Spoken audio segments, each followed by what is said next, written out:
It's 28 degrees centigrade here in Abuja. A very good morning to you all. Welcome to Sunrise this morning. I'm Chamberlain. So, oh, there's everything to love about this beautiful morning here in Abuja, where the Hamatan has finally settled in. I don't know whether you call it Hamatan or yeah, that's it. It's Hamatan, yes.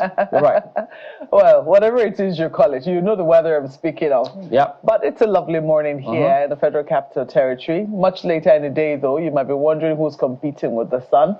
Good morning and welcome, Okereke-Onyuike. Well, you know, it doubles up the work for different state capitals. Adamawa State, for instance, having constructed this lovely bypass in the city of Yola, they've got to maintain it a lot more now, put a lot more efforts to make sure things go right. So there you go. Adamawa State, as a matter of fact, for the past couple of days now, they've been highlighting different projects that they have been working on. The governor, incidentally, too, talking about how policy formulation seems to be at the center of what he's doing in the states to ensure that it's not just about throwing money at projects or civil servants just there for the sake of it, or in the real sense of the word. He just says that they will define the policies to make sure that it does affect the average person out there, he says. So that's part of what we're going to be also eventually in the days ahead examining to see if really and truly it is going on as it is. But yes, there'll be more focus on the state yet again today. But in the meantime, this is how Yola, the flyover, looks at the moment. It is indeed very beautiful from up here, Chamberlain, because this is how cities develop, you know, one overpass on the bridge at a time. And before you know what's happening, you have, you know, really iconic places that define what the city is. Time was when, you know, this would have been associated with Lagos. I remember the first time I became conscious of the underpass at Maryland in Lagos, and it was really fascinating to me. I imagine how children in Adamawa will feel, especially those perhaps in local governments not connected to Yola, or who, you know, visit Yola for the very first time, have the opportunity to pass through this particular infrastructure. Do you know how they'll feel? Do you know what memories this will leave them about their city? So this certainly is very pleasing to the eye. I'm hoping, and I'm sure it'll be very pleasant to drive as well. I imagine that for the very first time, if you don't know your way about, though, it might be a bit confusing. As you're wondering, do I go up? Do I go out? You know, where precisely do I turn? But hey, I'm sure that when you eventually get a hang of it, this certainly will be a very pleasant you know, infrastructure that has been put there, not just for the now, but also for the future, because sometimes, you know, things like this are not just for you build in anticipation of what it is that you are expecting, you know, will be in that particular area. And as you've rightly highlighted, the government of Adamawa State has been doing what they call a ministerial press briefing, giving it an account of all of the ministries. Initially, you know, journalists are wondering, ministerial, they don't have ministers at the state level, they have commissioners. But then, you know, you remember that, oh, but they have ministries. Commissioners oversee ministries, and this is about the work that the ministries have been doing. So it is good to know that the government of Adamawa is taking accountability, you know, something that, you know, should not be taken for granted. What each commissioner has been doing in the ministry, you know, has been something that they have had to highlight individually, give a breakdown for each ministry. So that certainly is very welcome. I had the opportunity a few weeks back to interview with the governor of Adamawa State, and it turns out, that one of the very pleasant surprises I noted was that they actually do dedicate a huge chunk of their budget to education. Close to 40% of the budget in Adamawa State is dedicated to education. So it does appear that in the Northeast, the government and governor of Adamawa State is doing its best to stand out and, you know, will I say, shake off the toga of one of those states that was affected by the Boko Haram insurgency and begin to chart a path for the future of the state. And they want it steeped in education, in enlightenment, in development. And this is the way to go, certainly, to entrench democracy in the state. Yeah, but one thing I'd like to also add with all of this infrastructural development that states embark on, even at the federal level, is this. There has to be a human face to all of this project, in the sense that, for instance, when you get to the roads, the airports, in fact, when you get to the airports, you know that our climate is really hot. And for the most time, you don't see where they have shelter for people who are waiting for their loved ones who have returned. You don't see any consideration for a lot of those people in many of the airports here. But in other climes, you see critical thinking, because when they built it, or when they build it, you see that as you're arriving with your luggage, right there at the foot of, as soon as you come down from your vehicle, there's a point, you just check in your luggage and leave it here, just go away. Even if you have to walk all the way deep in, leave it, just go away, because they think about the people. Even in some African countries, why can't we do the same thing here? So there has to be all of that in the States, and that's why governance at the state level is going to be of continuous focus, which is part of what we're going to be doing here on the program this morning. But before we go ahead and do that, let's take you through the dailies this morning.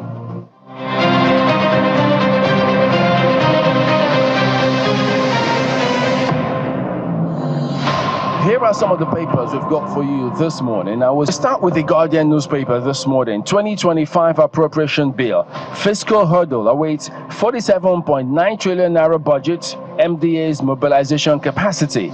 And then you can see a direct quote here which says, while the proposed budget is ambitious, it is essential to implement effective strategies to increase revenue generation.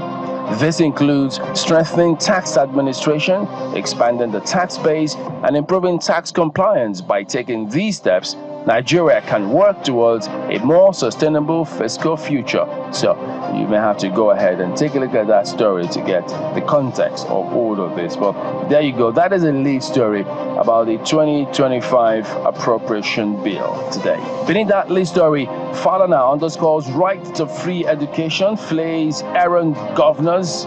Errant state governors. He's taking a direct one at them. The paper following up from what transpired yesterday here today.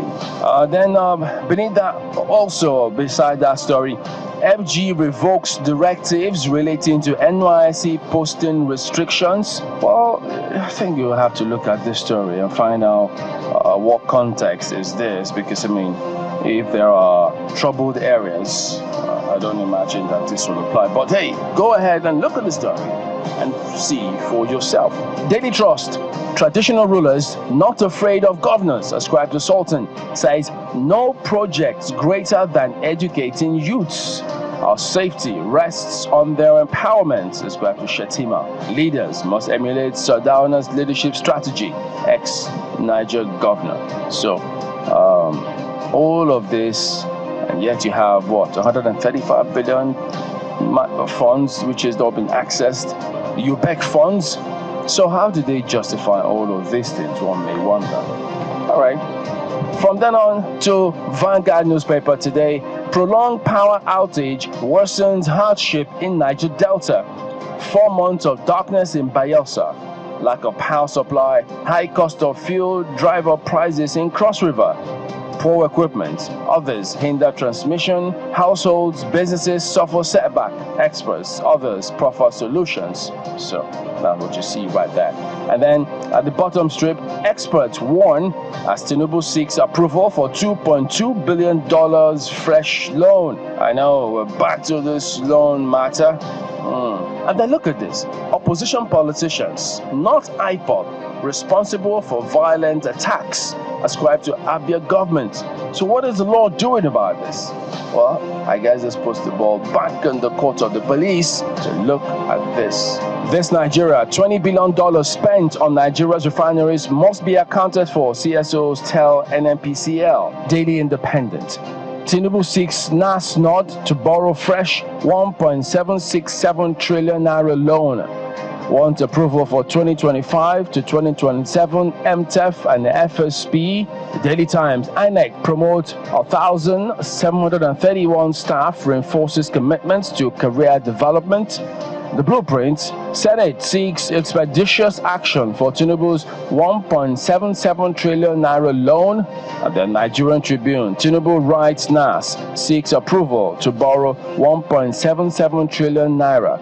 transmits 2025 to 2027 medium-term expenditure framework fiscal policy paper. The New Telegraph is a different narrative. Drug trafficking.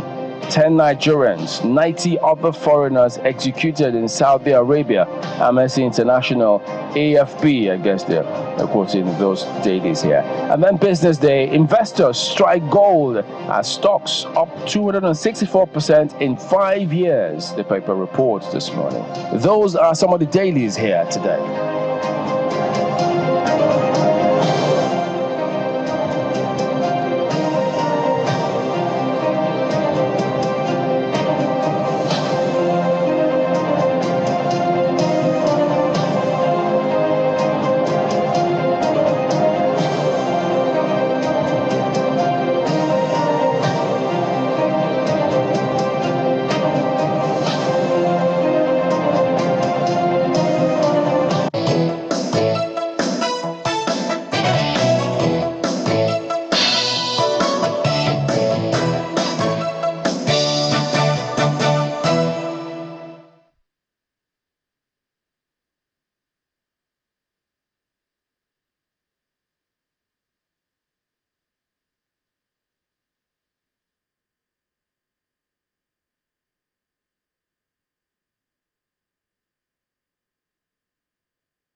Duly discharged of my duties as governor. On Tuesday, 12th November, Senator Ndi Okereke took the oath of office as the 6th civilian governor of Edo State inside the main bowl of the Samuel Ogbemudia Stadium in Benin City, the state capital. So help me God. So help me God.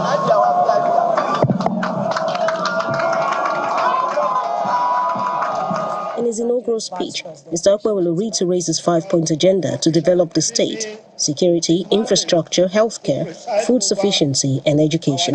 The welfare of our citizens is a top priority for us. Barely a week in office for the new governor, some residents share their thoughts on what they believe should be his immediate priority in handling the affairs of the state.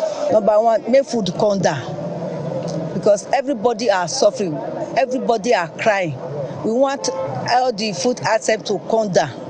Number two, better school. Roads, basically road. Edo State does not have any good road, and just from here to Sapele Road, you spend hours. Some other areas that cannot be mentioned now. Road is a basic thing that we need in Edo State. No particular place is really settled with a good road. There's no good road in Edo State. My concern is you go straight to road maintenance. If we're able to do this, we show kudos to him. A public affairs analyst, Mr. Nuruddin Asunoje, also shares his views on expectations from the new governor. You can't do anything when you have not gotten security right. And road is part of the issue of security. So you see, there is a conurbation. You can't even tell where one stops and where the other begins. You can't fight insecurity, for example, when you have challenge of good roads. Because once the roads are bad, it will mean that economic activity will be badly affected. And so people will tend to look for the easy way to go. He maintains that Senator Okereke needs to earn the trust of the people by choosing his cabinet on merit. He needs to embrace courage at the expense of comfort, which people normally will associate with the office.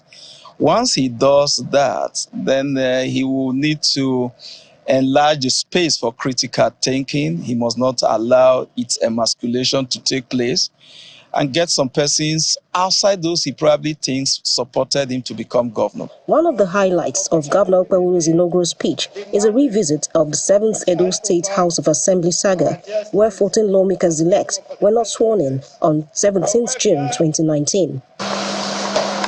A member of that group, Chris Okaibe, believes the group will be vindicated eventually. I cautioned them then, they did not listen.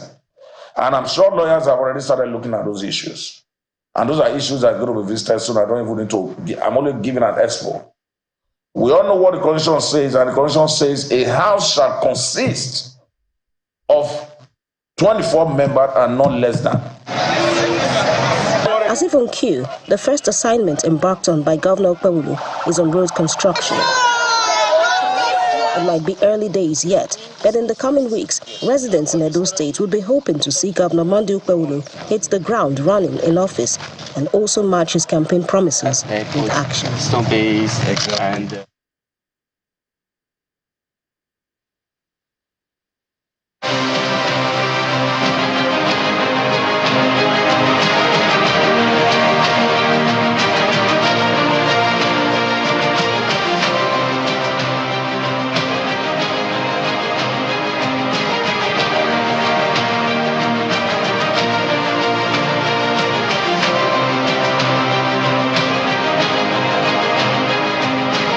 Welcome back to Sunrise Today. Yes, as you've seen there, we will be joined by His Excellency Dennis Idahosa, who is the Deputy Governor of Edo State. So that will be in just a moment.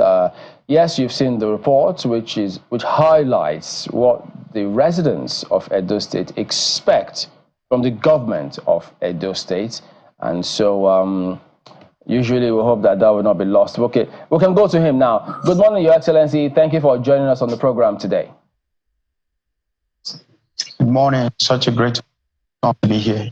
Okay, so let's start with your own personal story. How did you get to be chosen in the first place to become deputy governor? I know that when you were commissioner, perhaps this may not have been topmost in your thoughts, and then you were in the House of Reps 2019. You were also elected for a second term, and here you are sitting down as deputy governor. Talk to us about that. Thank you very much. The journey started in 2014 when I was nominated to be the Commissioner for Investment and PPP under the leadership of Adams Ali Oshomole. And thereafter, I was also nominated to be representing the South region in Green Wall under the Federal Ministry of Environment. And while I was serving there, I was called upon by the good people of Ovia to come and represent them in House of Reps. So in 2019, I contested, I won, and I was re-elected in 2023. And by the grace of God, today I'm the Deputy Governor of Edo State. So wait, could you explain this to me? Sometimes when politicians say, well, we were called upon, is it that you were just doing your thing, they called you, or you indicated interest? I mean, as Marco is presenting now, can they come and call, hey, come and represent us? Is that the way it works? So we understand. And basically, it's having a salary. We're giving widows in my local government in Ovia Southwest. So I was just doing it. And that when I left the office, I came to represent the people, federal constituency. Most of those women came to. They were consistently asking me to come around. That was how I elected in the first place. They gave very massive support. That is how I won that election in 2020. Okay, so yes, having won, congratulations on your party's victory for that election, even though the PDP, I think they dragged it to court. They're contesting how that election turned out. So for you, even though maybe not to speak about the particular prayer that is before the courts, do you feel that, you are unencumbered, unfettered, that you have the mandate of the people freely, or do you still at some point think, well, is there a question mark about how we got to where we are and how we are expected to work moving forward? First, the election was free and fair. There was a relatively peace in Edo. On that day, there was no single casualty. And for you to have credibility in the election, look at the analysis. An election twice in Ovia Federal constituency. I won the election back to back. And in this election, can you imagine? I lost my local government about 100. If you compare both 2024 election, you realize that the election was free, credible, and fair.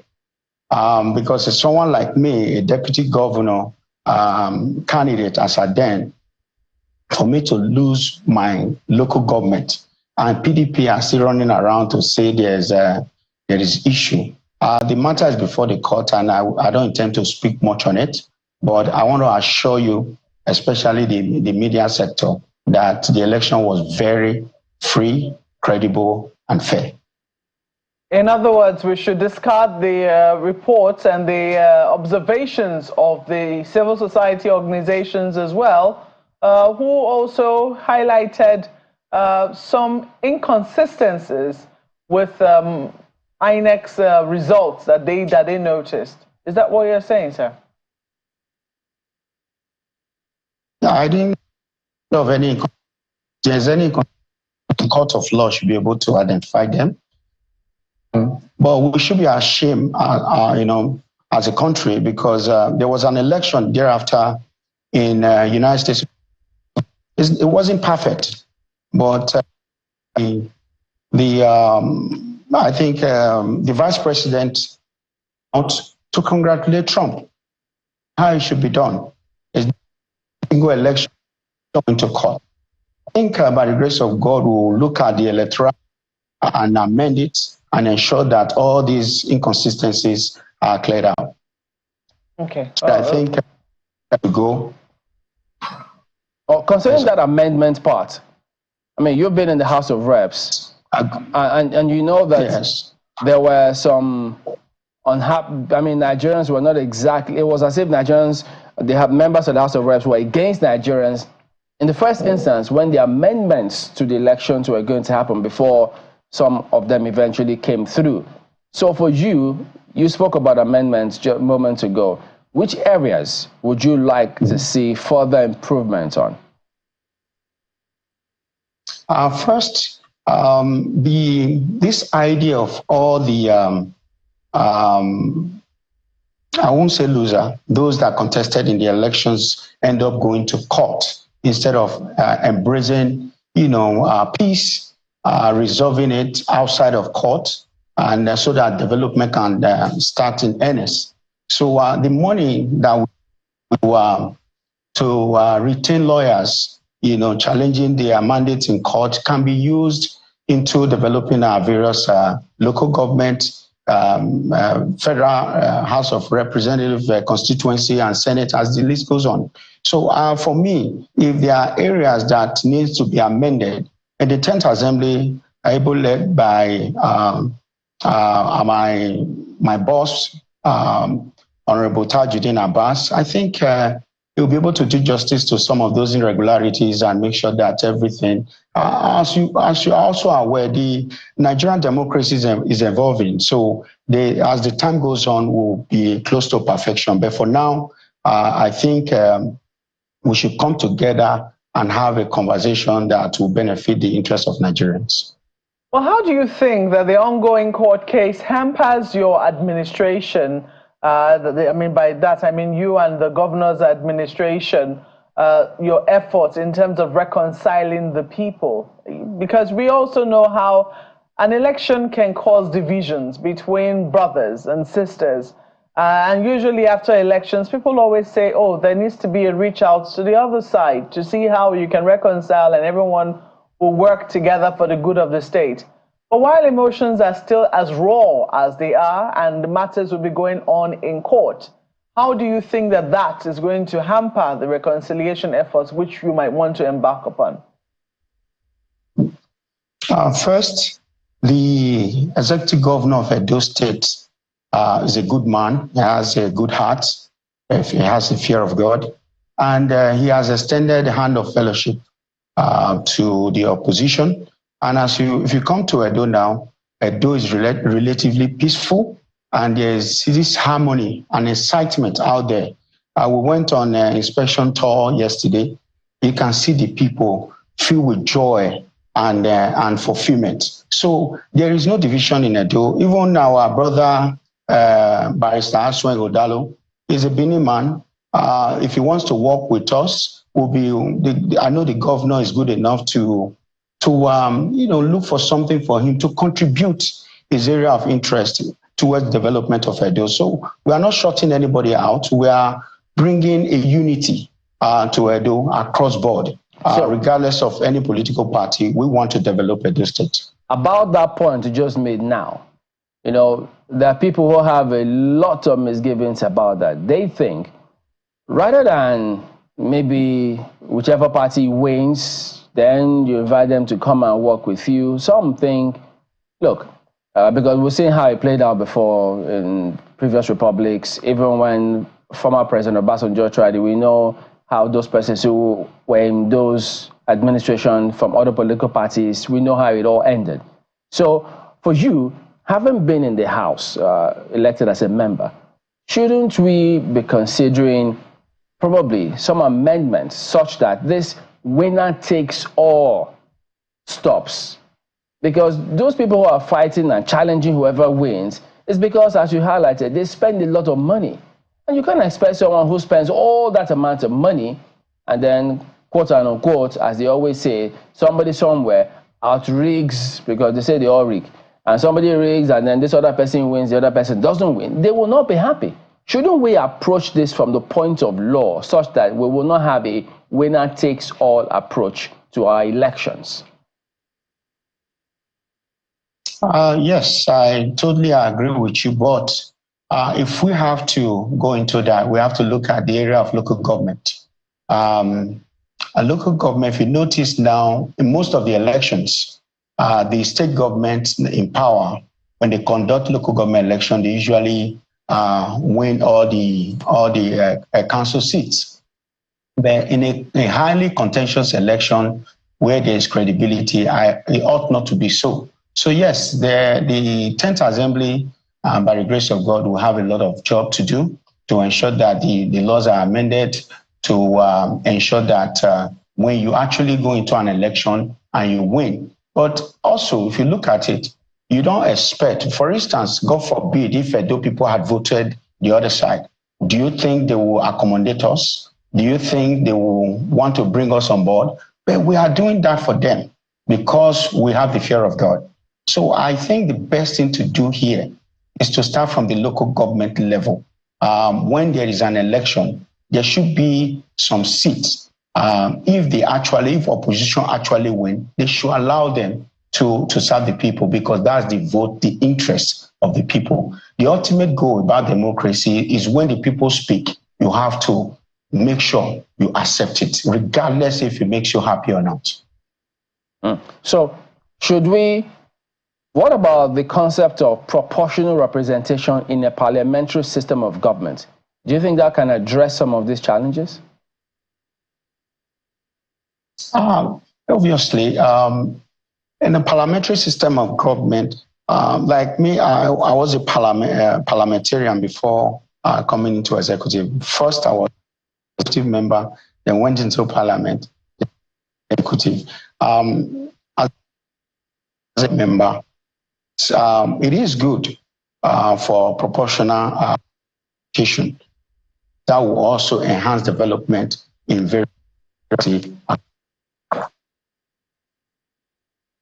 Okay, so let's move on now to on the governance in the state. I know that you just mentioned a moment ago that you were on tour yesterday, taking a look at some roads. We know government is a continuum, but we're also noticing that the PDP themselves seem to be speaking up about something. So could you shed some light on this? Because they are saying that this government should not take credit for the Tembolo Road or something like that. So is that what the state government is doing? Talk to us about all of that. Okay. What we did yesterday, we went, not just yesterday, the governor and I, and with some of our party leaders and other professionals, went around to look at the extent of job implementation in our state. And we don't want to castigate the previous government, but you will agree with me that there's infrastructural deficit in Edo State. So there was a supplementary budget and we are looking forward to that has been passed, so we can have something to work with. But the previous government did terribly bad, and there are some areas that they did well, but in terms of infrastructure, I am ashamed to be a Benin man that, because what they did is completely wrong, considering the amount of resources given to them from federal government and even internal generated revenue, but there's nothing to show for it. But we are not going to lament on that. We just want to continue to fulfill our promises to the people. So is that to say that the asphalting of Temboga Road, which the PDP said was on at the time, there was no such thing? They started the job, but if you have the opportunity to interact with the contractors, they will tell you that there was no resources. They refused to pay them. How can you award a road without mobilizing them? So it's like, giving a man a wife and, take what makes him a man, you take it away from him. So to me, that's not the way to go. When you award a contract, you mobilize the contractor so that they'll be able to go to site and do the job effectively. But that was not the case in that of Temboga. In other words, you are the one who has now, this administration is the one that has now mobilized the contractor? We were just inaugurated a few days ago. I don't think we have, also let me bring something to your notice. As we speak, the Accountant General that served the previous government had been in the custody of the EFCC. So those resources are all completely frozen. So we don't have access to funds, not to talk about mobilizing contractors for now. Oh, so as a result of the Accountant General being taken by the EFCC, because that is the allegation, I remember that the last time we spoke to the former deputy governor who left the seat you're currently occupying, he says that he knows that he's tried to reach the Accountant General, but he's not sure where he is, but he couldn't get through to him, and that it will be up to the EFCC to, clarify that the Accountant General indeed is in their custody. I don't know if that clarification has now come in from the EFCC. But you are saying that as a result of the missing Accountant General now, your administration is unable to function? No, I didn't say we are unable to function. You mentioned issue of mobilizing a contractor. First, I told you that we were just inaugurated barely a week ago. And in addition, that the Accountant General is, have a question to answer by the authorities. So that is exactly what I said. Oh, I see. Oh, so you do not have access to the accounts now? Because I thought I heard you say that part.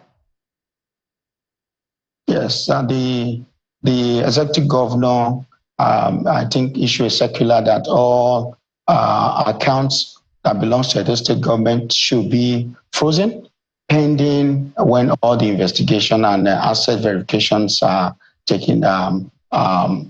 We have comprehensive details of what has been done by the previous government. Then, I believe the current governor will now issue another circular for all the accounts to be open. How quickly do you think that is going to be done? Because there were questions about salaries, emoluments that need to be paid, pensioners, etc., that will need to be paid at the end of this month. How, if the accounts are currently frozen, how is that going to work? Before the end of the month, most definitely, the governor understands the sensitivity of that. He will definitely issue a circular for the funds to be released. Okay, so we can take it on good authority that you are aware that the Accountant General is in the custody of the EFCC. Is that what you're saying? 100%. But how is the state functioning now? The resources, what are you doing? Where do you get resources to run the state at the moment? Like I said, this process it's just going to be for a few days, and I bet maybe in a couple of days, the state governor will definitely sort this out. Okay, I know that the former governor at some point when it came to certain roads in the state. He always said, look, this is federal road. I thought we even saw some signboards saying, please bear with us. This is a federal road. So now that you are the APC stock and the government at the center is also APC, would you remove that signboard and fix the road? Most definitely. We would not differentiate the difference between the federal government road and state government road. We are going to work because this road belongs to Edo people. They are plowed by Edo people. So when we have the resources to construct such roads, we will do it. And at the end of the day, if it's in line with the federal government guidelines, we should, I believe, the processes are there for reimbursement. We have seen other states like Rivers got reimbursed by the federal government for constructing a federal road. We'll also use that strategy. But the most important thing is we are here to come and develop Edo for Edo people. So why did that road wasn't done then? Because some thought that the government was not willing to have a conversation or talk about reimbursing the former Edo State government, and so they just left the roads like that. Was that right? No, that wasn't true. The federal government, ably led by our president, Senator Bola Ahmed Tinubu, he's not a kind of a partisan man. He's a president of all the citizens of Federal Republic of Nigeria. If Godwin Obaseki had actually constructed a federal government road, he would have asked the Ministry of Works to reimburse him. But he didn't do that. Instead, he was playing politics with Edo people. That was what happened. Okay, let me take you up on the issue of the economy, which is a very important issue for people as we speak. Listening to the inaugural speech of the governor, I mean, he was very particular about security being the top priority for his own administration, for this administration. However, some people will say perhaps economy might be at the topmost, will I say, at the top layer for the people of Edo State, given how tough things generally are, not just in Edo, but of course across the country. Do you have any special plans to make things a little easier for the people of Edo State in this administration? Yes, we do. First, for there to be a robust economy, you have to tackle the issue of insecurity first. The governor is ready to combat insecurity because most of the part of a rural part of Edo State, agrarian area. We relatively farm very well here, but issue of insecurity had kind of disturbed most of those processes. So Mr. Governor said he's going to strengthen the security infrastructure in the state to ensure that farmers can go back to farm, and that will also increase our GDP in Edo. And in addition to that, we are also looking at direct foreign investors that will also come here and invest, because when there is a safe state, most of foreign investors will come in to create job opportunity and also to boost our economy here in Edo State. One of the other things that, Edo State used to be known for, but that is beginning to fade somewhat now. So I don't know if you're going to have plans to sustain that. Is this issue of irregular migration. For many years, yes, almost decades even, young people in Edo State, it would seem that one of the things that was always topmost on their minds is, making their way out of the country many times through irregular routes. And it became a thing of embarrassment almost for the state that they had to find solutions. Even the Oba of Benin was involved in this. I do not know how big a problem that still is, and if you have plans to sustain the things that have now been put in place, the measures that have now been put in place to combat this issue of irregular migration. Yes, I think I will have a lot of policies that the previous government did very well in that aspect. working with our royal father in the early stage of his administration, which was the first 2 years, and that was in 2016, 2017, and 2018. And thereafter, he went off in engaging in different other activities. But we want to, like you rightly said, we'll work with all the traditional rulers. Like for me, let me cite an example here. I went to Canada at my early stage in life, but I'm back to the country now. And the Nigeria of our dream is possible. So I will do a lot of advocacy to talking to our people. If I'd gone to Canada and back to Nigeria as a deputy governor of Edo State. So if we are here, because there's no way the Canadian government would have given me the opportunity to be a deputy premier of our state in Ontario or in our province in Ontario. But here it is possible. So if it is possible for me, it can also be possible for someone else. Let's stay here in this country and build our state. Initially, Edo people were known for, especially our female, going to Italy and doing all sorts of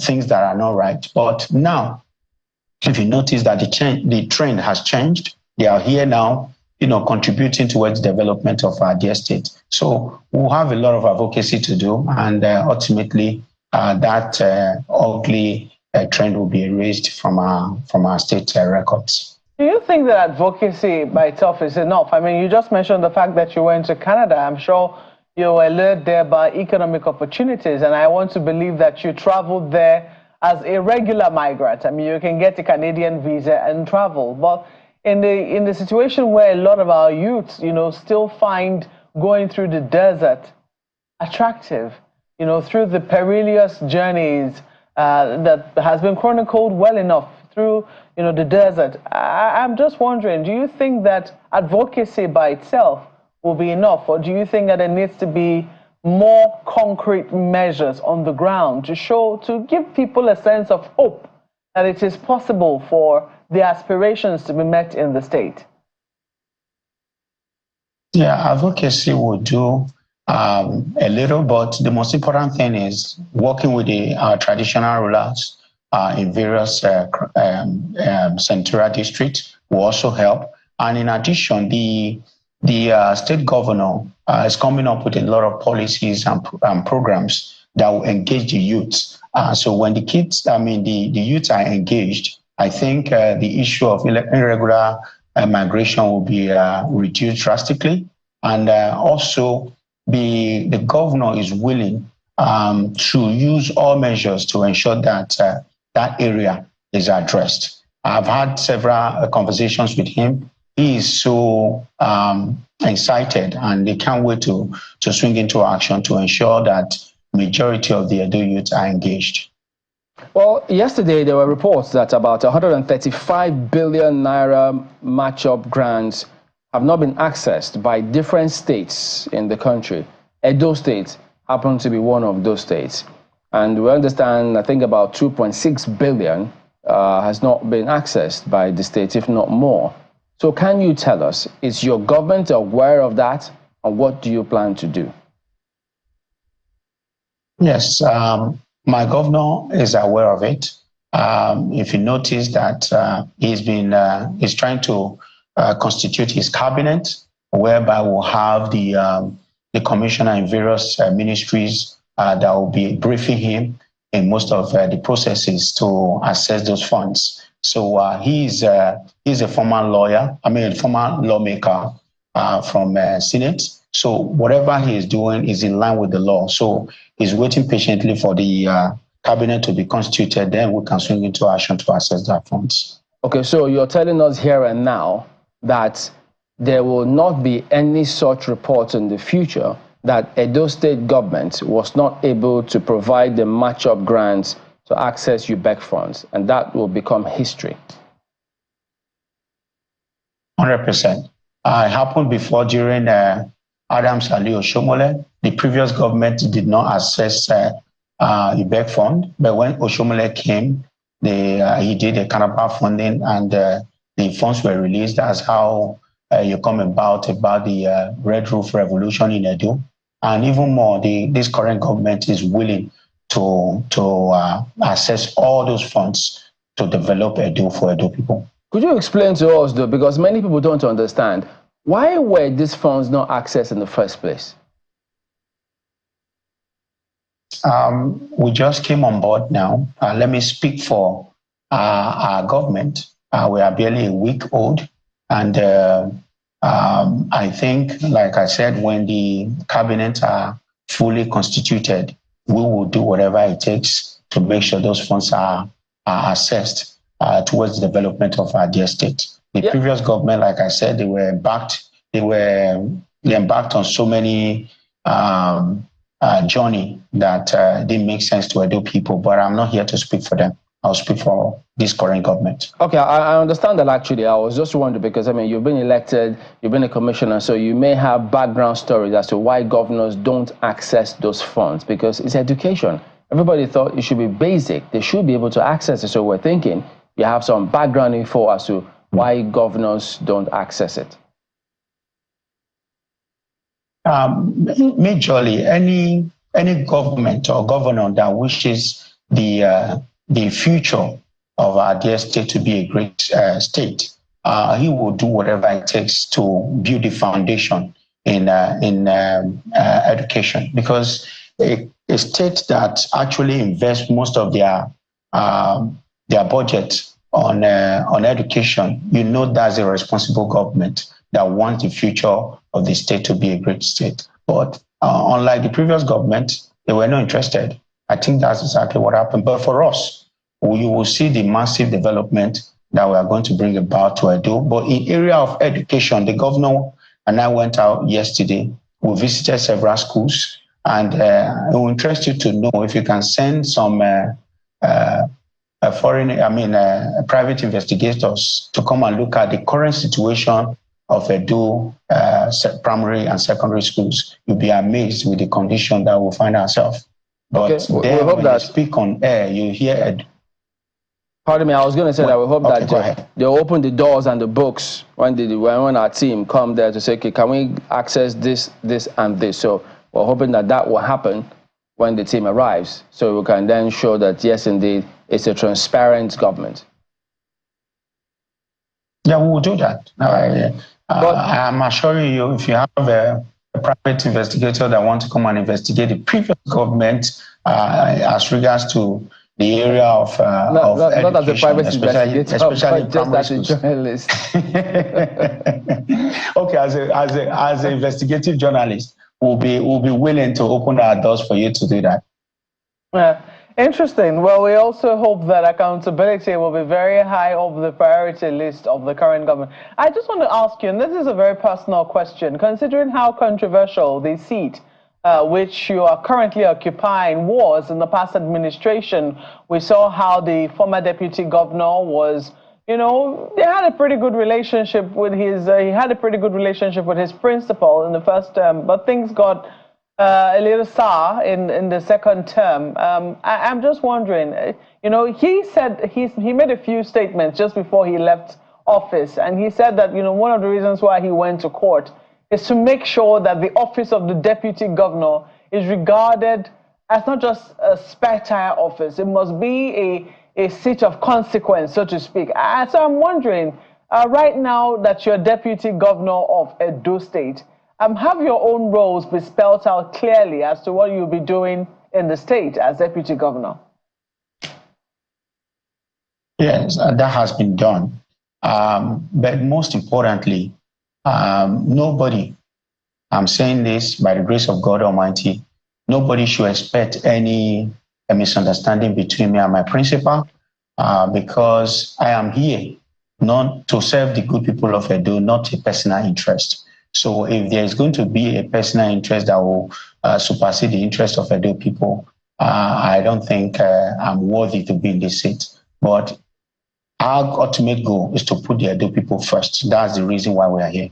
Does it make you a little uneasy, the controversy that was in that office before you assumed office? I think I've had several conversations with my predecessor. I understand that leadership is the key. When you have a good governor that sees his deputy as his younger brother, both of them can work together for the interest of the state. So that is what this current governor has shown to me, that I'm not just his deputy, but I'm also his younger brother. We are here for a purpose, just to develop Edo people, develop the state and also develop the people in terms of human capital development. So for me, the office of the deputy governor is to complement the plans and the vision of the governor, to support him and ensure that most of those things that we tell the people during a campaign, we actually fulfill them. So can you tell us what you'll be overseeing in Edo State? What ministries, departments, agencies that you'll be overseeing as deputy governor? The first one, because like I said, we have not constituted the cabinet yet. During the course of a few days and weeks, the governor and I would talk about that. But okay, the main statutory function of a deputy governor is the boundary commission. So I'll be chairing that. Okay, could you talk to us about a little bit more about this cabinet? I'm seeing the PDP writing here that the state government which you serve as deputy governor, in the appointment of the chairperson of State Universal Basic Education Board, that your government has blatantly disregarded established procedures and processes, and then they say that they are laid down rules and regulations. It has to be confirmed by the State House of Assembly, but your government announced the precedent and then said it takes immediate effect. And that is not the way it should be done. Yeah, I want to also make something very clear. There's nothing we are going to do that the opposition will actually applaud us. So we are not going to listen to them. We are going to listen to the good people of Edo State. Whatever we do that will promote the development and peace and harmony of our dear state, we will do it. And especially when it's in line with the law. We don't have any problem with it. Let them keep engaging us in media, and we'll be giving them facts as the time goes on. So are you saying that you followed the process? Because that's what they're pointing at, that you didn't follow the process. We did follow the process, and if they have any contrary view about that, they should come out with the facts. Was it confirmed by the State House of Assembly? Due process. It's not yet. It's before the House of Assembly, and that will be done pretty soon. So why did the government say it was taking immediate effect? Immediate effect pending when it's confirmed by the House of Assembly. Okay, that's some politicking going on there. I get that. But could you also talk to us then? Many say that your government is going to have, is it the son of Senator Adams Oshiomhole in the cabinet? Is that the case? Senator Adams Oshiomhole is a senator of the Federal Republic of Nigeria, and his son, just like any other son, have their destiny. Senator Adams Oshiomole's son, Siri, if you talk about him, is a seasoned medical doctor. He studied here in Nigeria and went to the United States to also study as a medical doctor. So he has everything it takes to be in the cabinet. So because he's a son of someone, doesn't forbid him from occupying a seat that he has competence to be the leader or to chair. So he will be in the cabinet? He will be in the cabinet as the Commissioner for Health. Is this not what former President Obasanjo was talking about, politicians engaged in state capture? This position has nothing to do with Adams. In short, Adams didn't want it. He went against it. But the governor, because of the vision that he wants for the people of Edo, he has made his mind to have Dr. Cyril Adams Shomole to be in our cabinet, not because of the father. In short, the father did not even have any role, no influence about him. So for us, we have made up our mind. We are going to look at the competence, not because this person is a son of who or any other person. Or even if you talk about former President Obasanjo, whatever he says, that is not the case here in Edo. That whatever he's going to do, should, that's fine. But for us, our peculiarities are different. This guy, Dr. Cyril, has the competence, and he has worked in different health sectors before. And the governor found him worthy to be one of the cabinet in Edo. So I don't see anything wrong with that. Even if someone else was the governor of Edo, still, I believe if you found Dr. Cyril competent, you should be able to bring him on board as the Commissioner for Health in Edo State. So it has nothing to do with being the son of Adams Ali Oshomole. In short, he did not have any say in it. He didn't influence the governor to appoint him. It was the sole decision of Mr. Governor. All right. So it appears as though that's in terms of cabinet appointments, that appears to be the only one you've done so far. Is that right? No. Oh, okay. There's Anthony General. Has gone through the House of Assembly, confirmed, and he has been sworn in. The governor also went further to appoint a commissioner for finance. I believe that one will be appearing before the State House of Assembly today for confirmation. So the process is ongoing, and these are men that have, that have contributed either in the private sector or in the public sector. They have shown their competence and capacity to deliver. So it's not going to be. All right. That was Dennis Idahosa, the Deputy Governor of Edo State. We do thank you very much indeed for your time this morning. We appear to have lost that connection, but okay, he's back. So thank you, and we wish you and your government all the best. Thank you very much. Nice having me.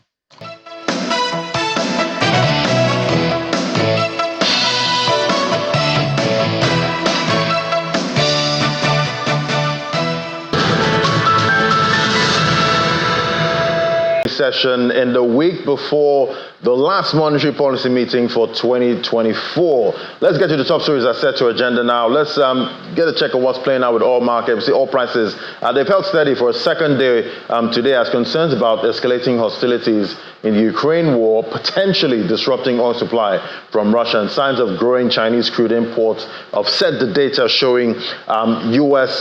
crude stocks. That's rising.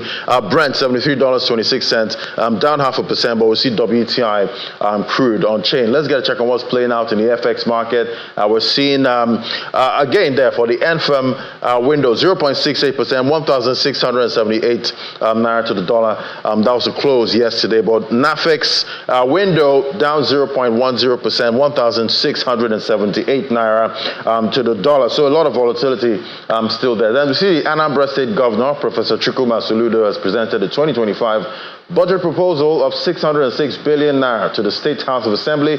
The budget, tagged Changing Gears 2.0, marks a 48% increase from 2024's 410 billion naira, with 139 billion naira for recurrent expenses and 467.5 billion naira for capital projects. Key allocations include 100% increase for education, 82.7% for the social sector, 57.1% for health, 51.3% for the judiciary.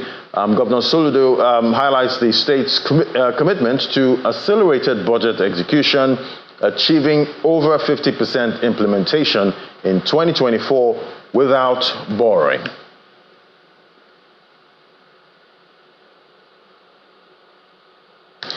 And today we have an exclusive interview with the former Director General of Nigerian Stock Exchange, Professor Ndi Okereke-Onyuike, and in this chat with our business editor, Ndi, she is challenging the federal and state governments in the country to prioritize domestic funding over foreign borrowings. Take a listen.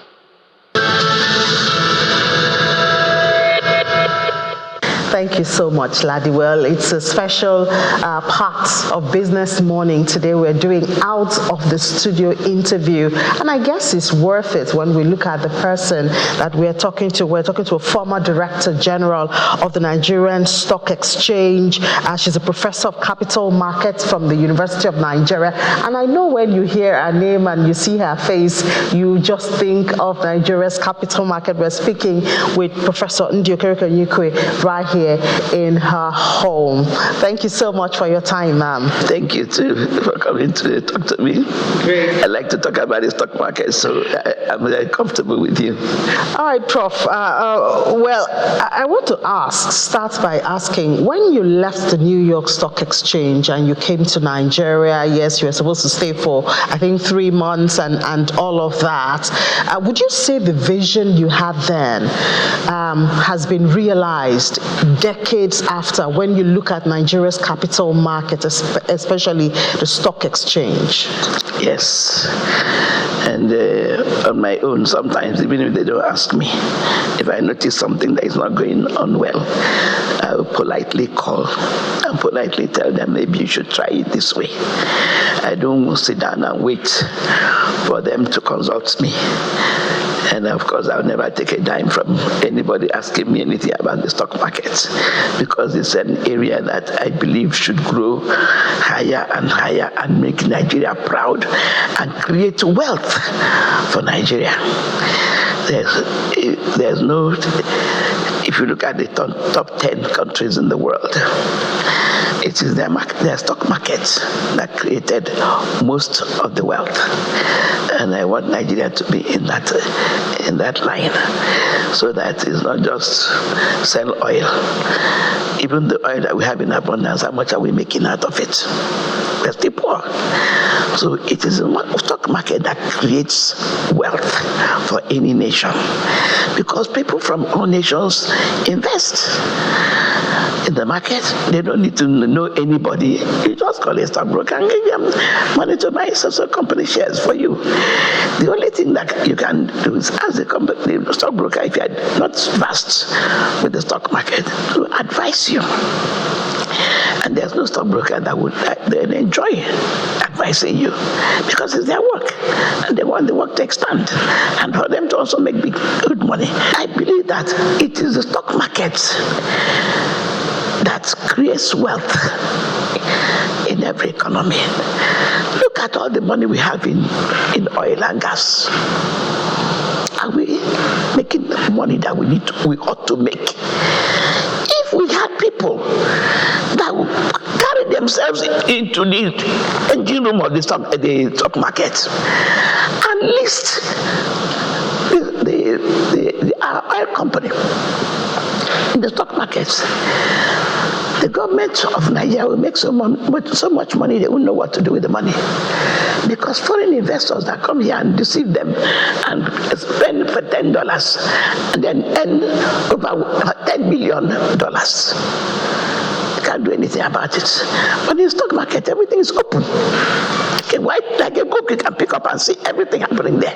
There's no secrecy. There's no signing of any document behind the backs of Nigerians. And we keep telling the government, the people working in government, maybe because they are making extra money, don't bother to create wealth by the government coming to the market to raise funds, because they know that when they raise that money, the stock exchange will be after them to know that money was spent exactly for what you say you are going to spend the money for. You think that the government should actually look the way of the capital market to raise funds for projects, that would solve a lot of problems, including the issue of corruption and transparency? To raise funds, because nobody is going to play with that money, because the stock exchange will see what is going on. But they don't want to, because they want to steal Nigeria's money, and they've been doing so. And then what happens? They steal the money. We know they stole the money, but then people glorify them. So it's the fault of all Nigerians. You see somebody, you don't know how he made his money, only that he worked in government. What are you glorifying him for? You know you stole the money. What's their salary? My salary in the stock exchange is more than the salary of the president of Nigeria. But the president of Nigeria can buy me over 20 million times over. 20 million times over. Because he has access to the money and he spends it anyhow he likes. The people working for him also do that. So we have to have the decency of creating wealth through an avenue. We are copying America. We are copying London. And so on and so forth. Are we copying correctly? No. There's no big business that the U.S. government will start up or want to create that they will not go to the stock market. They want their people to be part and parcel of it. They also know that the stock market will not allow people to take bribes and close bad issues in the market. Their word is there. In every stock exchange in the world, it says, my word is my bond. And if you go against your word is your bond, you're out. You are out of the market. So I think we should create that wealth more in the market, in the stock market. And that wealth will not disappear. So the capital market can withstand the demand from the government, federal government, state government, because normally governments demand huge amounts of money. Yes. Why? Because if you know that money that you're buying the shares into, this money that government wants to raise for a certain project, and you read about the project, I know it's a project that will make money, you will buy. Because you know that if that money came through the stock exchange, the stock exchange will be monitoring the company. So it's not government officials alone that will be monitoring company. They are monitoring company too. So how they can steal money? The stock exchange will be monitoring the company to make sure the company does better and pays enough towards the investment that Nigerians or non-Nigerians even, people have invested in that business that the government wants to raise money from. And when they raise that money will be applied to what the stock exchange will monitor. The money will be applied to what it was raised for. And so there's no question of saying that they didn't make money out of that money they raised. But the whole thing is dead. No such thing, because not only the stock exchange, the stockbrokers, they do most of the work. Because they are the ones that go to talk to people to invest the money. So they will make sure that nobody plays around. And when that money is made, it is fully declared openly. The market is an open place. There's nothing to hide. You can't hide. Because besides the staff of the stock exchange, who sees everything? The stockbrokers and their numbers. Right now they're up to 700. So how many of them are you going to convince? The staff of the stock exchange, the chief executive, the DG, does not keep anything. It comes out in the open for everybody to see. That is the structure of the market. The chief executive cannot hide anything. The board cannot hide anything either. There's nothing you do on the boardroom that the staff don't know about. And also the investing public. We have to give them the information on a daily basis. So how can you steal money at night? It's not possible. So, but the civil servants are the ones that are killing Nigeria. The wealth of Nigeria we only talk about it. Do you have any in your pocket? No. Do I have any in my pocket? No. Because the wealth of Nigeria is being stolen by a few people that are supposed to be custodians of the wealth of Nigeria. The only way we can get out of it, any major project that the government will do, go to the stock market and do it. You don't need to spend any other money. Open up the company, create a company, open it up to the public. The Nigerian public will buy into it, and they monitor and make sure they get a return on their investment. And that's how we grow. That's how countries are growing. That's how America grew. That's how the London we are running to every day. How did they grow? The stock market. Where is America? One of the richest country in the world is the stock market. Because you cannot hide anything there. Okay, but there are also questions as to transparency in the running of the capital market, the NGX, and we've seen even foreign participation these days have dropped. So I think we've hit a new low. What about those questions also for the stock exchange? It's not because the market itself, or the stock exchange, is not doing its work. It's just that they are not spending time to enlighten, educate, and enlighten not only the public in Nigeria, but the public out there in the world, that countries that spend money, people that know what spending, buying and selling shares means, creating wealth for them. We go, when I was the chief executive of the stock exchange, we used to go not parambulating in London or US or anywhere. We go there for a reason, to get people, quality people, to invest in our market, so that the market will grow, people will make money.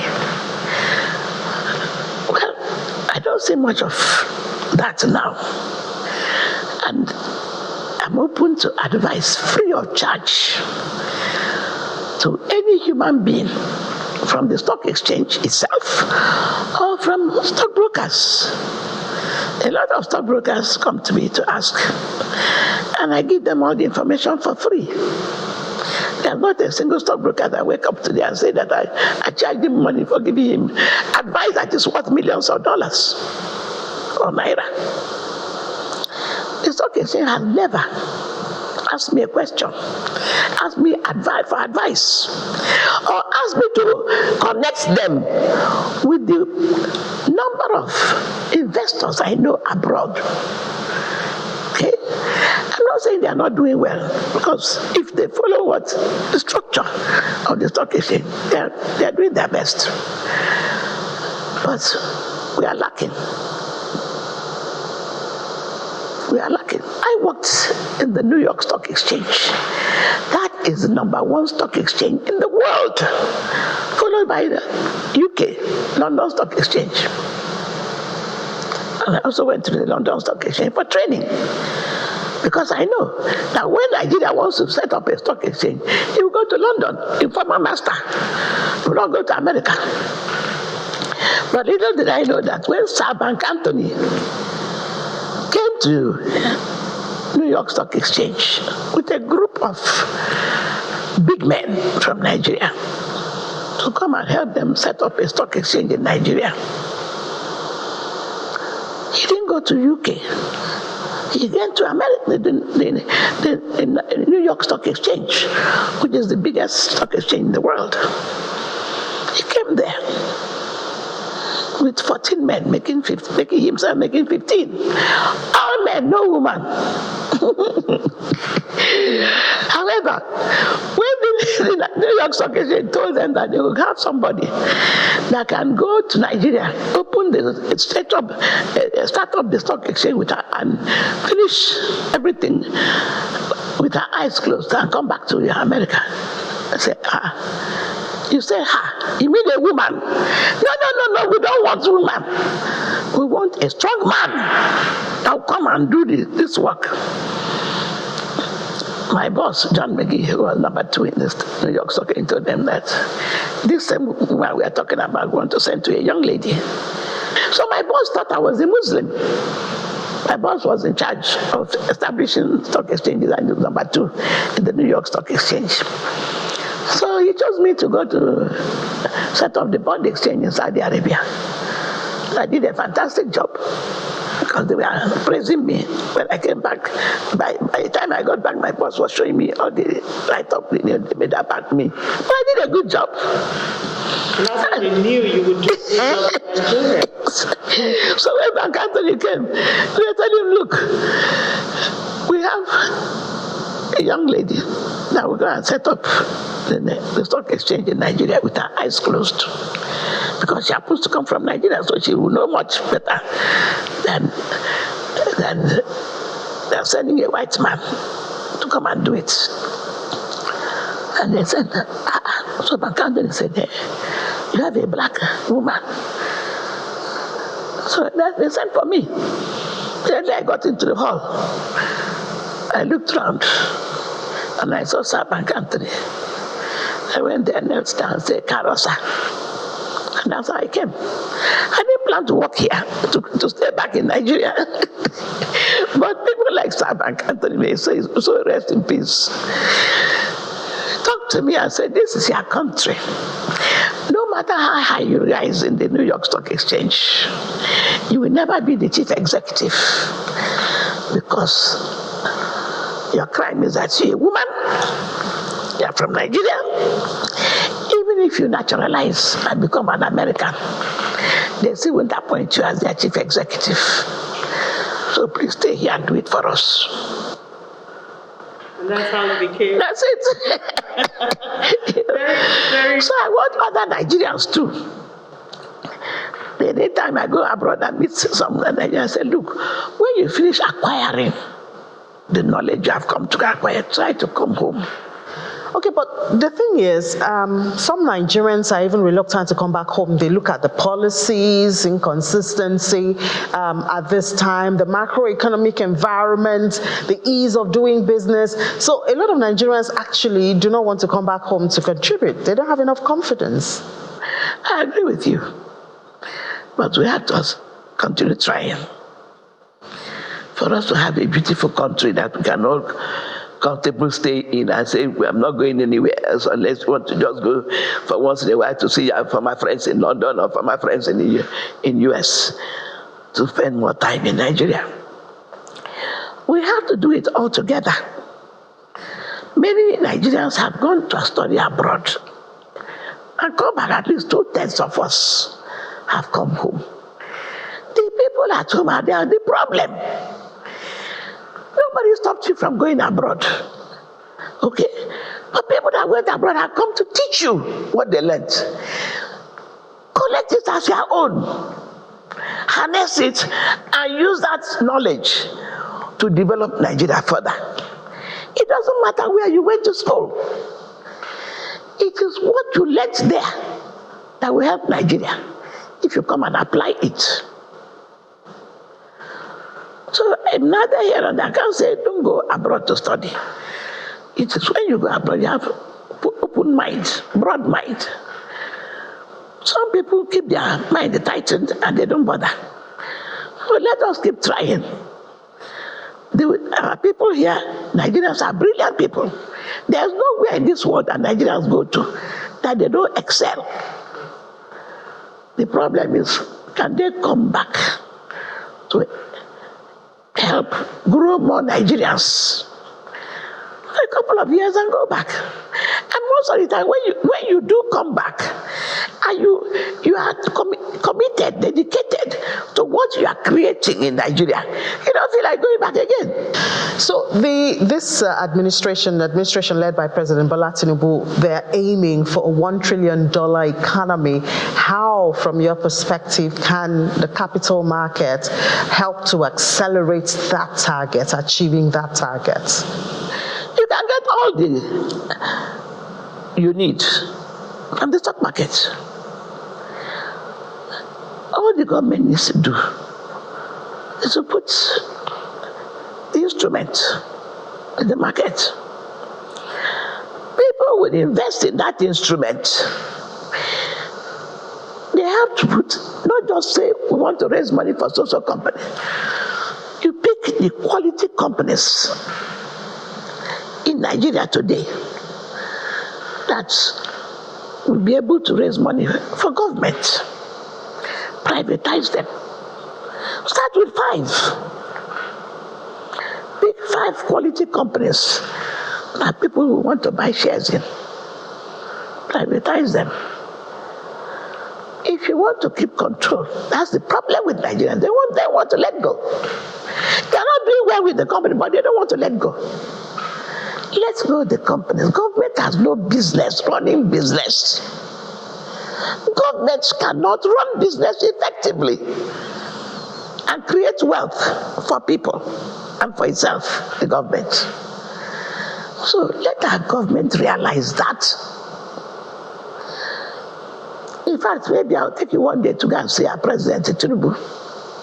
He was my next door neighbor at GRA Ikeja. I was number 1, I see John. He was number 3, I see John next door. And we used to relate well. Remy, the wife, used to relate well with me. Sometimes we used to have breakfast together on Saturday morning.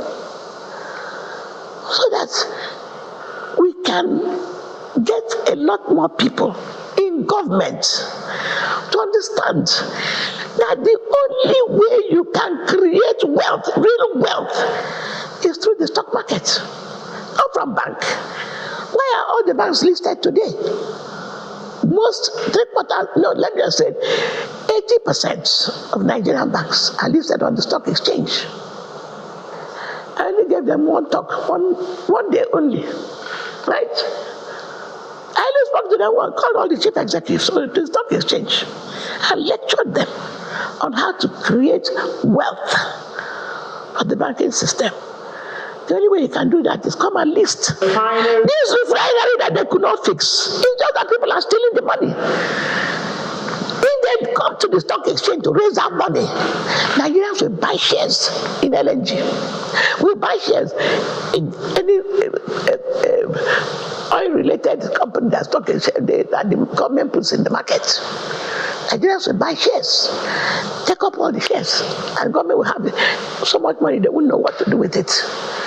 And of course, the stock exchange will not allow them to take money that they have raised from the stock exchange to share to themselves.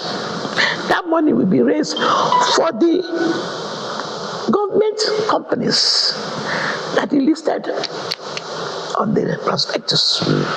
The prospectus is a document that they will prepare to attract people to buy the shares. And of course, the stock exchange itself will not allow or sit back and watch government spend that money that was raised on the stock exchange for a particular project to go and spend it elsewhere. The stock exchange will open its mouth and talk. If they are afraid to talk, let them come to me. I will talk. Nobody is going to kill me. God will not allow them, because I'm saying what is right for Nigeria. All right, Prof, thank you so much for your time and sharing your insights with us. I mean, as the media, it's our job to keep spreading the ideas shared and hopefully to get to the right ears and then to get implemented. Thank you so much for your time. You're very welcome. It's a pleasure talking to you, and especially you're a lady. Please, my dear, continue your work in a good way. All right, Prof. All right, so that's it from this Outside the Studio interview. Back to you, Ladi. Thank you so much, Ndi. That was an exclusive there with Professor Ndi Okereke-Onyuike, that's a former Director General of the Nigerian Stock Exchange. Well, the market is open now. We'll give you a snippet of what's playing out in the markets at intraday. That's at 1 p.m. on Business Incorporated. That's it from me on Business Morning. I hand things over to the Sunrise Daily team.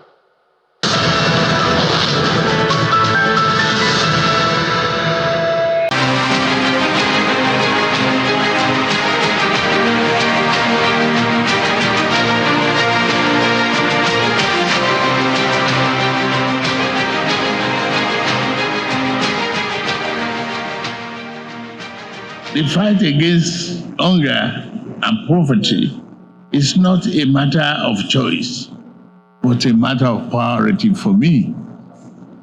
But where do I get those helps? I have a very vibrant youth population, 70% below the age of 30. To all of us here, investment in education, investment in health, in investment in food security cheaper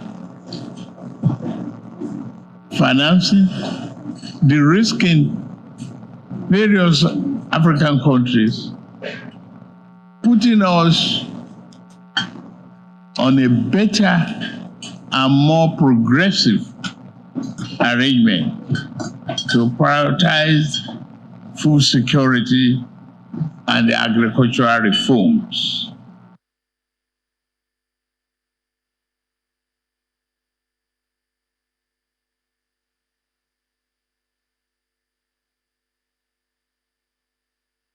All right, welcome back. We've got Demola Oshodi here with us. He is the Senior Special Assistant to the President on Protocol. Good morning. Thank you for coming on today. Good morning, Chamberlain. So, good to see you after several years, as a matter of fact. You haven't changed a bit. Thanks. So, for your role, what happens? You travel with the President?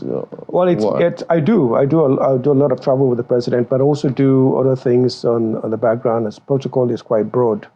Arranging meetings, being involved in dignitaries coming in, also a lot of traveling ahead of the president, in many cases representing the president, not as a president, but being in an event, conference, doing my research and findings for recommendations for president and for the State House staff. So a lot of it is back road. But this also combines foreign affairs, duties and things like that? Absolutely. My passion is foreign affairs. Protocol has a lot of, it's surrounded with foreign affairs. Most of the people in Protocol are in foreign affairs, so that synergy is also possible. So, the president in G20, so many try to reconcile what's going on. Did he just go there as invited, or was there adequate prioritization and preparation for Nigeria to go there? What can you tell us about this? He was invited. Nigeria was invited for the G20. We're not a member of the G20, though we do seek membership. The president was invited. He was also invited for last year's G20 summit, also in India. So Nigeria is a huge, it's a huge interest for a lot of international relations. Nigeria is the natural leader and giant of Africa. So you can't have a big global a meeting and not have Nigeria present and the Nigerian president. So the president was invited.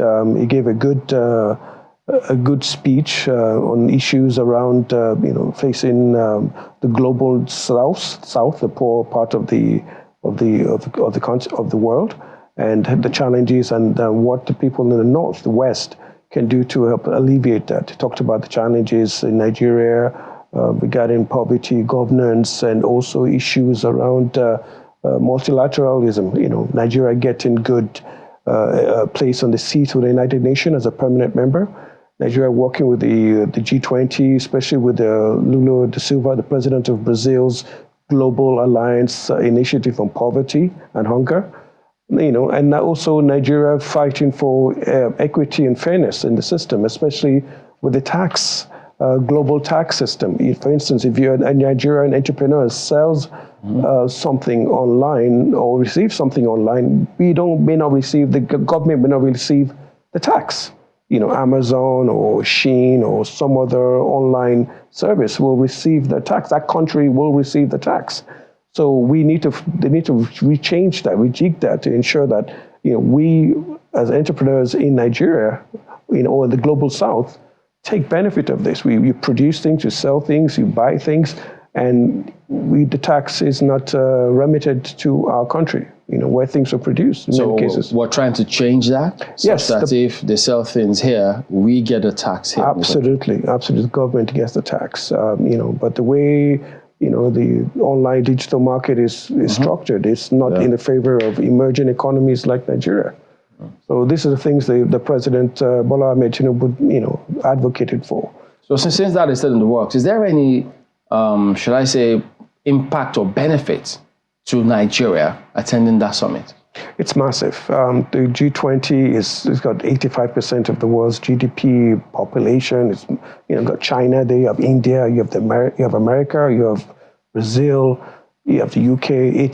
It is big, and we should and need to be on that table. the impact, the benefit for us, being an African giant, we can push our case. We can push for, issues of diplomacy. We can push for greater, say when it comes to agreement. We can also push for the interests of Nigerians in diaspora. We can fight our case regarding this tax shortfall that I just mentioned. We can also tell the world that we deserve to be a permanent member of the United Nations. It's a given. African Union has become a member of the G20. Nigeria also seeks membership of that union, and it's just a great opportunity to make that case with the president being there.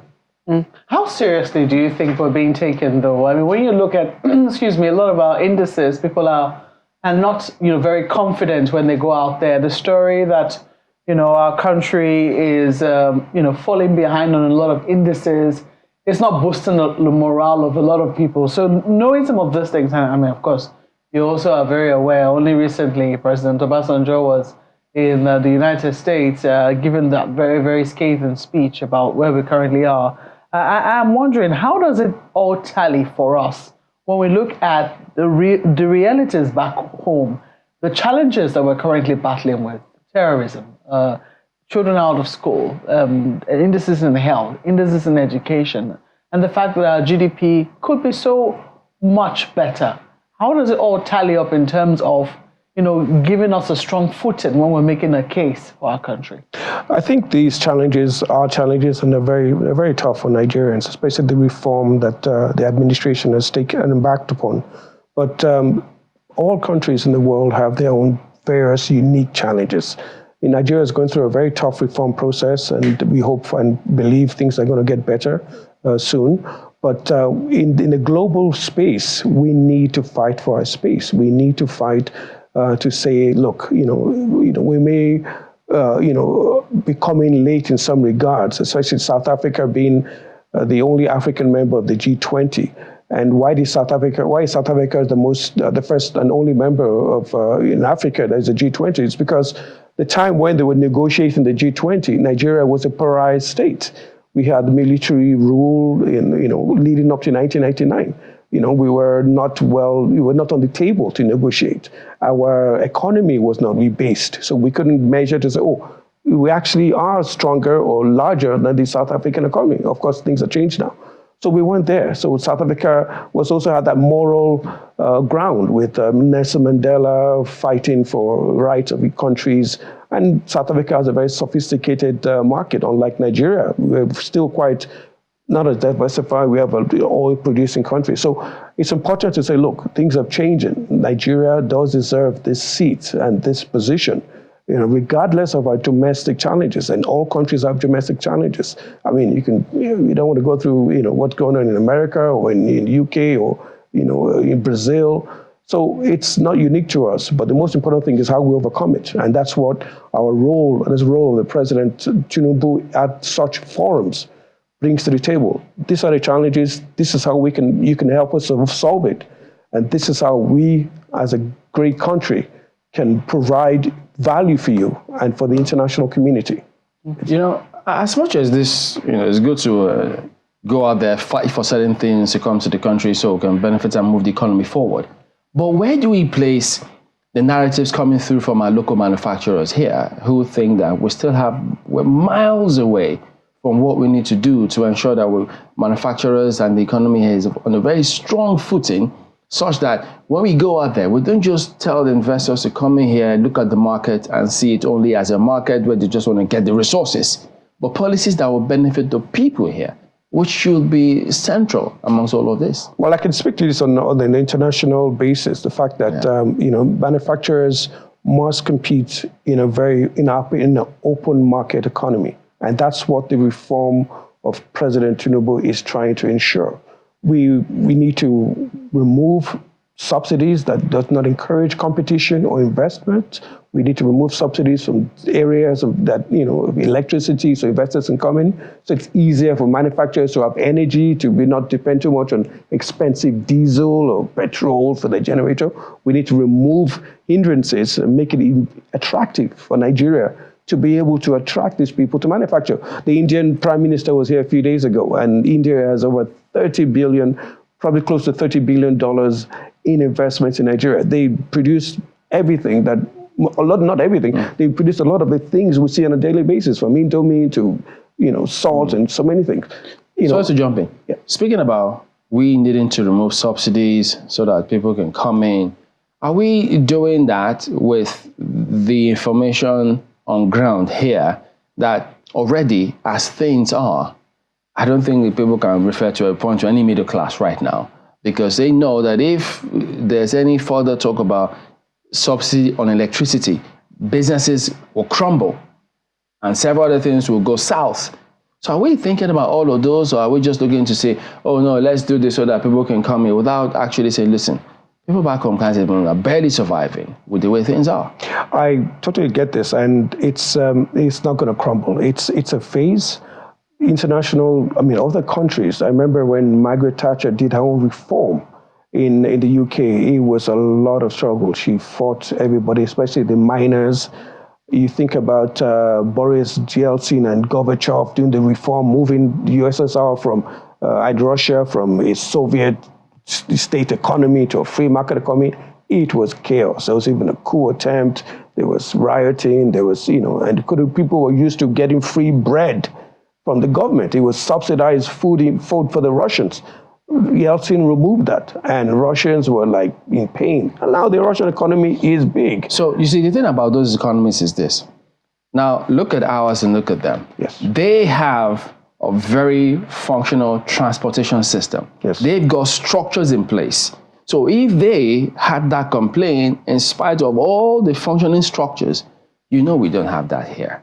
So when we're removing those policies and you don't have, people can't even move from one place to the other, it's going to be a lot more hellish for us here than it was for them. It was hellish for them there, and it's probably more, they went through a lot. They went through 20 years of major, major problem. And I can tell you for a fact, as a student of history, what they experience is nothing compared to what, I'm not undermining what we are experiencing here. Nothing. And I want to focus here on how it relates to in an international basis, because that's where I believe you brought me in for. So if you see what happened in Russia for 20 years of severe hardship, they had the Chechens trying to blow up the country. It caused a lot of it was people who just fed up, and it was pent anger with the economic frustration. You go back to China also, when Zheng Jianmin came in after the Chairman Mao left. He opened up the economy. China too was suffering. People were running away and everything. The reforms were tough, and it took longer than what Nigeria is. Nigeria is already slightly going up, as tough as it is. Are we? Oh yes, the international organization will tell you that the reforms are tough and probably should be communicated better. But the foundation, oil prices are about to go down. I can tell you within a week or so, petrol station, the oil prices go down. This is reform that is taking shape. It's not going to be as tough as all the countries that went through. And nobody says reform is going to be easy. But we need to look at this on a larger, I believe, international context. I get your point. This is where we want to go. The question I'm trying to ask is, while putting in those reforms, what are we doing, or do you see, since you're there, you might have information, because across the board, states, everywhere else, there has to be an equal investment and policy to ensure that we're doing something about putting in place a very, very functional transportation system, both land, water, sea, air, all of those things. But if you're focusing on, let's get this out, without some policy to compensate all of these things, it will take way longer for people to get up. I agree. I mean, if you look at the government's policy on the CNG, the gas, the vehicle, it's a policy that took a very short time for them to think and implement. In its going out, transport vehicles in Lagos, especially, I can speak for Lagos, and parts of major cities, are already migrating to that. So there's a coordination of reforms that affects different facets. It's not where we want to be. But if CNG, the gas thing is a big thing in India. I remember speaking to an Indian diplomat. They have a lot of their transport vehicles going on CNG, and India doesn't even produce gas. We even export gas to India. You understand? So it took India years to get to that stage. It's taking Nigeria, I believe, will take Nigeria a shorter period of time. So at the same time with this, importation of manufactured goods coming in from India and any place to provide that ability. But if we don't have a free market like any other advanced economy, if we don't have it, we're gonna be there continuously struggling to make it. Those free markets have got policies to protect their local investments and local businesses. Do we have them here? I'm not an economist, but I can tell you right now that I know the Minister of Finance, Mr. Wale Edun, is open to speak with local manufacturers. So we have meetings with them, a lot coming in to the presidential villa and trying to meet their needs in everything. There's going to be bottlenecks, there are going to be challenges. But the key is to have an administration that is ready to listen. You have a new Minister of investment, Dr. Jumoke Oduole, that is meeting and ready to listen. You can't have something better than having somebody available to listen to your challenges. It is a challenge. It is tough. I get it. But all reforms, and I go back again, historically, is a phase, and it's a tough phase, but ultimately it puts the country in a stronger footing, more competitive footing, and our standard of living will go up in time.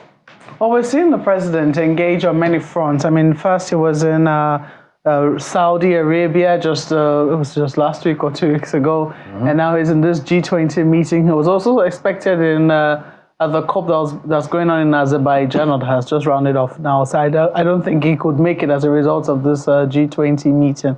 But for you, what would you think that the takeaways will be when a lot of Nigerians are looking at this international travels and they're wondering, how is this going to better our lives? How is this going to better the lives of the generality of the country, moving forward? What do you think should be communicated to them? I think they should look at it and feel that we have an active, engaging president that understands the need for Nigeria to open up its economy, Nigeria to be a major player in the table politically. It's very important Nigeria fights for social justice in many areas. It's very important Nigeria goes out there and tells the world, this is what we need to provide security for our people. This is what we need to provide security in ECOWAS, in West Africa, around Nigeria there, especially from Niger to Chad. We have security challenges. Nigeria is surrounded by French-speaking countries. It's important Nigeria to engage with the French President Macron. It's important Nigeria to engage with Biden's administration regarding security and equipment and expertise and intelligence.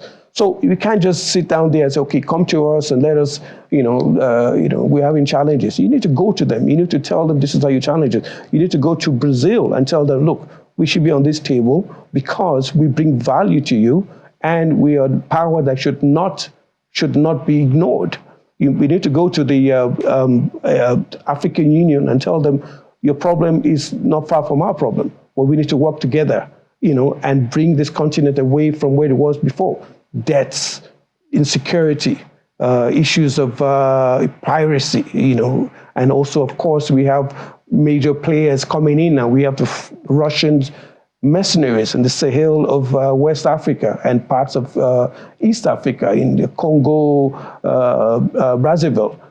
So it's a global issue that affects our continent, our country, and all states in the country.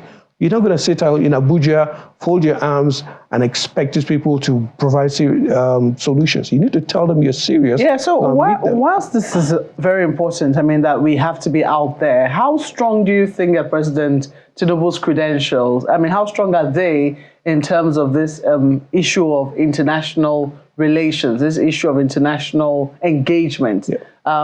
Usually when, presidents are coming into office, one of the things that are considered are their antecedents in terms of how they have engaged internationally before now. Yeah. How much experience do you think he has? Because it's not just a matter of what the country needs to do. It's also a matter of what levers we can leverage on to impress upon whoever it is we're engaging with, that we're serious with whatever it is we're asking for.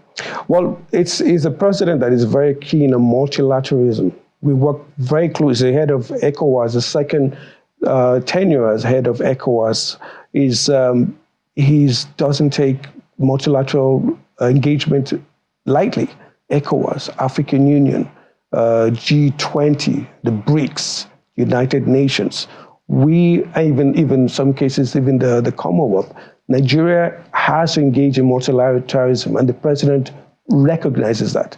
Now, if it says that, okay, we're not getting the results because of what we want, it's not because we're not trying. It's because we are trying. It's because we are pushing hard, and they need to recognize the fact that this is a new administration that means business in opening up our economy, providing security for the people, especially the Sahel coming in for the Boko Haram, the bandits, people, arms coming in from Libya, and issues like that. Issues that also concern other countries. Europe is concerned about migration. The question I'm asking, I get it, but the question I'm really asking is about the president's experience in this regard. Well, I think he's not a diplomat. I don't think President Buhari too was not a diplomat. Mm-hmm. Jonathan was definitely not a diplomat. So you learn on the job, and obviously he has international exposure. He's worked and lived in other parts of the world. You understand? So he has that exposure there.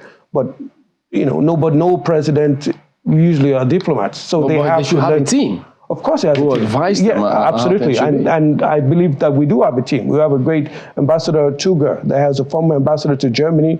Is always on ground. Is very much technical about places and advises the president should go through and what we should see. So you need a strong team as a president, a diplomatic team to push your agenda. But he's not a diplomat. People thought that team didn't show themselves well during considering our handling of the Niger Republic and ECOWAS scenario. It was a bit shaky. We're not as strong and decisive as we ought to be. I think that's a very complicated situation. It's not just a Nigerian problem in Niger. We had the French, we had the Americans. The Americans had troops there. The French had troops there. Even Germany had troops there. So it's not just Nigeria worked in the group of these nations that are interested in Niger and try to find a solution.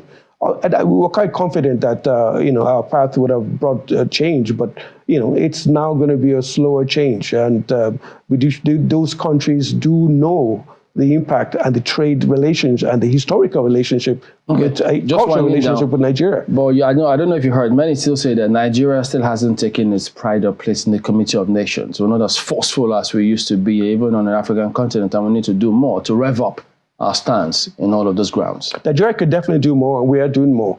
But the most important thing right now, our foreign affairs, is regarding four things. It's issues of diplomacy, demography, and I can't remember the remaining two. But it deals with what interests, what benefits us. We're not just going to be there fighting for independence of African countries like colonialism. We did that in the past. We have our medals for that. Now we need to ensure that it benefits our economy, it benefits our people, our diaspora. That's one of the Ds, and development also. It brings that all to us rather than just going there and fighting for, causes that. That's a foreign policy shift, are there? Absolutely, Okay. Demola Oshodi is a Senior Special Assistant to the President on Protocol. Thank you for coming on today. Thank you, guys. Let's have a look at some messages coming through. This is from Professor Enahena about the Edo State interview we had with the Deputy Governor. He says, Edo State citizens are struggling to weather the economic impoverishment created by previous governments. Our farms must be safe for farmers to return to their farms. Teachers should be employed expediently to ensure high quality of education. They must intervene in healthcare education to make them accessible. This, he says, will curtail the high illiteracy levels, reduce mortality rates, and this will increase the quality of life and reduce the burden of over-reliance on government. Well, Victor Owo says, we will remind the Deputy Governor of Edo State for this. He just said on Sunrise Early Now, he said government will fix all the federal roads passing through the state. And he's copying me in his tweets. Dear. I'll take note of it, Sir Victor. Well, first it says, no doubt, Edo governorship election has caused deep-seated division and politicians must be mature not to allow the divisions to endure after the court process is completed. The government and the state must take the views and voices of every Edo person to account. No voice must be left out. Well, thank you all for your messages and for watching as well today. We'll see you next time. I'm Chamberlain, so goodbye. Thank you. I'm Maokwe Ogun Yusuf. Have a great day.